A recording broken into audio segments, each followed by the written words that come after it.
Hi everyone, here we are again. It is just gone 6 o'clock on Tuesday, and this is the time I would typically have read to you, or recorded it anyway, in the first lockdown, all of 9 months ago. It's a little bit darker and a little bit colder than the last time I did this, which was back in July.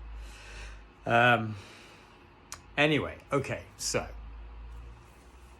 I'm going to read Winnie-the-Pooh. Winnie-the-Pooh is a classic of children's literature, and I know that some of you will have read it or maybe had it read to you, but that's okay because it's one of those classics that bears repeated listening to. Do you see what I did there? All right, I'm going to start. Winnie-the-Pooh.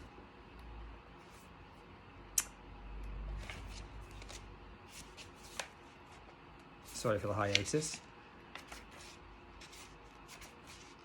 Okay, chapter 1. Beautiful illustrations in Winnie-the-Pooh. There's our first one. Chapter 1, in which we are introduced to Winnie-the-Pooh and some bees. And the stories begin.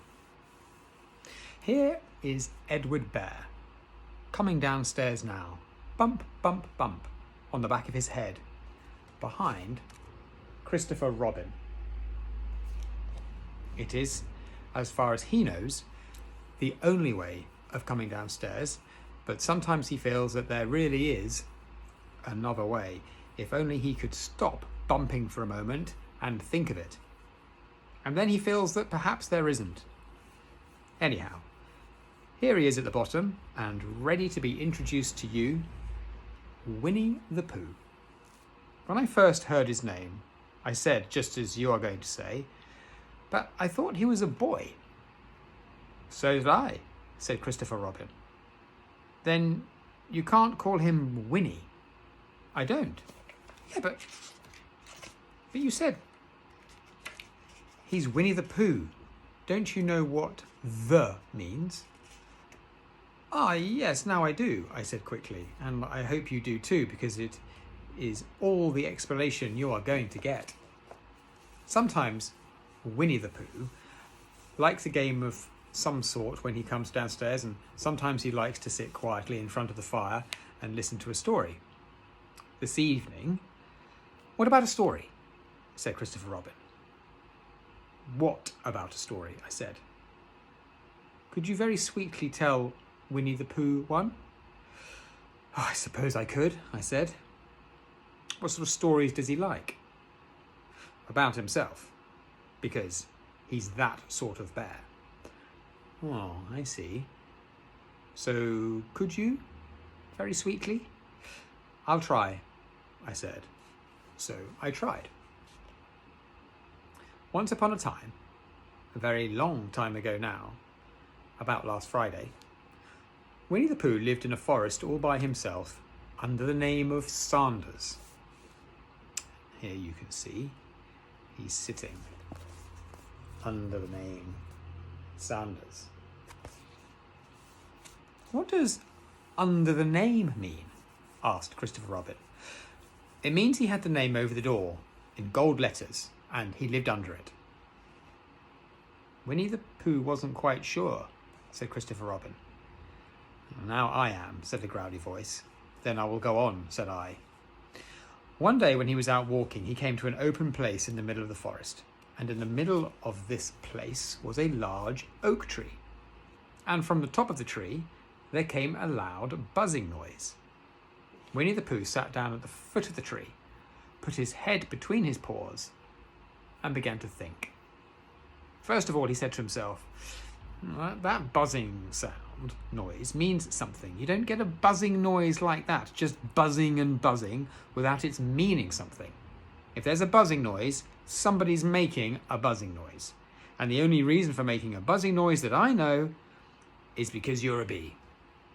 And then he thought another long time and said, And the only reason for being a bee that I know of is making honey. And then he got up and said, and the only reason for making honey is so as I can eat it. So he began to climb the tree. He climbed and he climbed and he climbed. And as he climbed, he sang a little song to himself. And it went like this.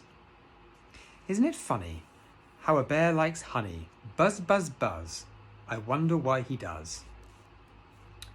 And there you can see Winnie-the-Pooh looking up at the bees.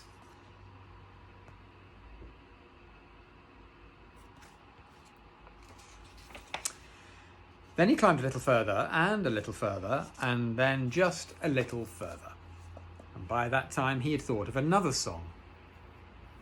It's a very funny thought that, if bears were bees, they'd build their nests at the bottom of trees.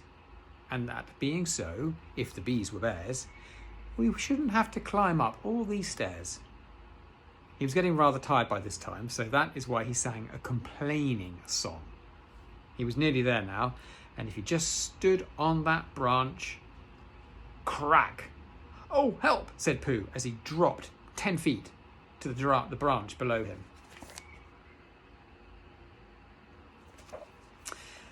Oh, if only I hadn't, he said as he bounced 20 feet onto the next branch. You see, what I meant to do, he explained, as he turned head over heels and crashed onto another branch 30 feet below. What I meant to do, of course, it was rather, he admitted as he slithered very quickly through the next 6 branches. It all comes, I suppose, he decided as he said goodbye to the last branch, spun round 3 times and flew gracefully into a gorse bush. It all comes of liking honey so much. Oh, help. He crawled out of the gorse bush, brushed the prickles from his nose and began to think again. And the first person he thought of was Christopher Robin. Was that me? Said Christopher Robin in an awed voice, hardly daring to believe it. Yeah, that was you. Christopher Robin said nothing, but his eyes got larger and larger and his face got pinker and pinker. So Winnie-the-Pooh went round to his friend Christopher Robin, who lived behind a green door in another part of the forest. Good morning, Christopher Robin, he said. Ah, good morning, Winnie-the-Pooh, said you. I wonder if you've got such a thing as a balloon about you. A balloon? Yes, I just said to myself, coming along, I wonder if Christopher Robin has such a thing as a balloon about him. I just said it to myself, thinking of balloons and wondering. What do you want a balloon for? You said. Winnie-the-Pooh looked round to see that nobody was listening, put his paw to his mouth, and said in a deep whisper, honey.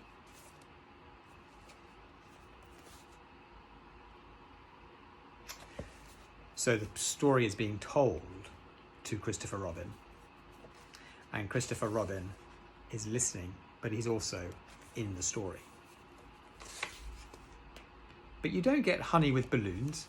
I do, said Pooh. Well, it just happened that you had been to a party the day before at the house of your friend Piglet. And you had balloons at the party. You'd had a big green balloon, and one of Rabbit's relations had a big blue one and had left it behind, being really too young to go to a party at all, and so you had brought the green one and the blue one home with you. Which one would you like? You asked Pooh. He put his head between his paws and thought very carefully. Well, it's like this, he said. When you go after honey with a balloon, the great thing is not to let the bees know you're coming. Now, if you have a green balloon, they might think you are only part of the tree and not notice you. And if you have a blue balloon, they might think you were only part of the sky and not notice you. And the question is, which is most likely? Wouldn't they notice you underneath the balloon? You asked. Well, they might or they might not, said Winnie-the-Pooh. You never can tell with bees. He thought for a moment and said, I shall try to look like a small black cloud. That will deceive them. Well, then you'd better have the blue balloon, you said, and so it was decided. Well, you both went out with the blue balloon and you took your gun with you just in case, as you always did, and Winnie-the-Pooh went to a very muddy place that he knew of and rolled until he was black all over. And there's Christopher Robin with his blue balloon. And then when the balloon was blown up as big, and you and Pooh were both holding onto the string, you let go suddenly, and Pooh Bear floated gracefully up into the sky and stayed there, level with the top of the tree and about 20 feet away from it. "Hooray!" you shouted. "Isn't that fine?" shouted Winnie-the-Pooh down to you. "What do I look like?" "You look like a bear holding onto a balloon," you said. "Not," said Boo anxiously, "not like a small black cloud in a blue sky?" Not very much."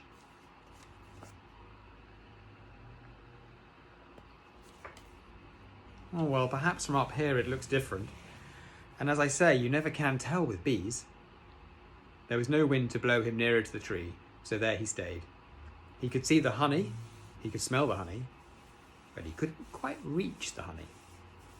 After a little while, he called down to you. "Christopher Robin," he said in a loud whisper. "Hello?" "I think the bees suspect something." "What sort of thing?" "I don't know, but something tells me that they're suspicious." "Perhaps they think you're after their honey." "Well, it may be that. You never can tell with bees," said Pooh. There was another little silence, and then he called down to you again. "Christopher Robin?" "Yes?" "Have you an umbrella in your house?" "I think so." "I wish you would bring it out here and walk up and down with it, and look up at me every now and then and say, 'Oh, tut tut, it looks like rain.' I think if you did that, it would help the deception which we are practicing on these bees." Well, you laughed yourself, silly old bear. But you didn't say it aloud because you were so fond of him, and you went home for your umbrella. End of part 1.